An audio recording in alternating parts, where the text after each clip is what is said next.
सन 1659 में किशनगढ़ की राजकुमारी चारुमती की सुंदरता पर मुग्ध होकर औरंगजेब ने उससे विवाह का प्रस्ताव भेजा। चारुमती औरंगजेब से विवाह नहीं करना चाहती थी। उसने महाराणा राज सिंह को पत्र लिखा। पत्र लेकर संदेशवाहक राज सिंह के दरबार पहुंचा।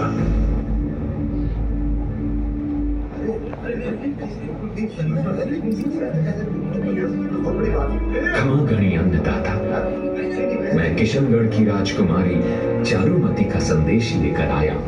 क्या लिखा है राजकुमारी ने? मैं चारुमती आपको प्रणाम करती हूँ। मैंने आपको अपने पति के रूप में वर्ण कर लिया है। अब आप औरंगजेब से मेरी रक्षा करें, अन्यथा मैं प्राण त्याग दूंगी। इस परिस्थिति में चारुमती की रक्षा करना हमारा कर्तव्य बनता है रतन सिंह जी। जी हुक्म। आप 50,000 की सेना लेकर आमेर तक जाएं, वहां औरंगजेब की सेना को रोकें। तब तक मैं चैत्र पूर्णिमा को चारुमती से विवाह कर उन्हें लेकर आता हूं। जी हुक्म। रतन सिंह सलूमर के चुंडावत सरदार हैं। वे अपनी नवविवाहिता पत्नी हाड़ी रानी इंद्र कुंवर से विदा लेने उनके महल में गए। प्रिय, महाराणा शाह ने हमें युद्ध में जाने का आदेश दिया है, इसलिए हम आपसे विदा लेने यहाँ आए हैं। आप विजयी होकर लौटे, यही मंगल कामना है मेरी। किंतु रानी, युद्ध में क्या होगा कुछ कहा नहीं जा सकता। फिर तुम्हारा क्या होगा? आप निश्चिंत होकर युद्ध के लिए पधारिए। हम हिंदू स्त्रियां अपना कर्तव्य अच्छी तरह से जानती हैं। हम उसका सहर्ष पालन करेंगी। तो ठीक है, अब हम प्रस्थान करते हैं।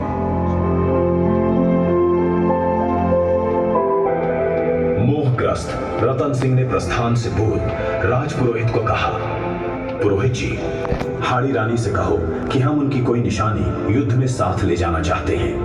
राजपुरोहित ने हाड़ी रानी को समाचार दिया। पति की मोहग्रस्त मानसिकता भांपकर उन्हें कर्तव्य पथ का बोध कराने हेतु हाड़ी रानी ने अनूठा निर्णय किया। रणबीर, तू मेरी सहेली है। ठाकुर साहब को मेरी अनमोल निशानी भेंट कर देना। और हाड़ी रानी ने अपना सिर काट दिया। हाड़ी में चुनरी से ढके हाड़ी के सिर को देख रतन सिंह हतप्रभ रह गए। पत्नी के बलिदान से अभिभूत हो उन्होंने उस मुंड को माला के रूप में पहन लिया और आमेर के पास हुए युद्ध में औरंगजेब की सेना को परास्त कर अपना बलिदान दे दिया। इस दंपत्ति के बलिदान द्वारा ही महाराणा राज सिंह चारुमती से विवाह कर लौट सके।